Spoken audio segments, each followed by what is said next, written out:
नमस्कार निर्मल टीवी को आपनकु स्वागत। कोकोसरा थाना अंतर्गत भालुपड़ा छक बुलाणी ठारे भारसाम्य हराई बाइक दुर्घटना हेतु 2 जनकर घटनास्थल रे ही मृत्यु घटिछि। मृत 2 जन हेले आमपाणी थाना अंतर्गत केन्दु डंगरी ग्रामर बबलू नायक और कुना माझी बोली सूचना मिलिछि।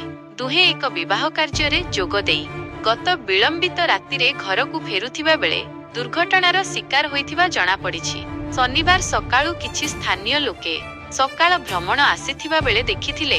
परे पुलिस को खबर देबारु घटनास्थल रे कोकोसरा पुलिस पहुंची मृतदेह जबत कर व्यवच्छेद पई सकाळ 8टा बेले मेडिकल को पठाइछंती। भारसाम्य हराई बाइक दुर्घटना घटिथिबा अनुमान करा जाउछि।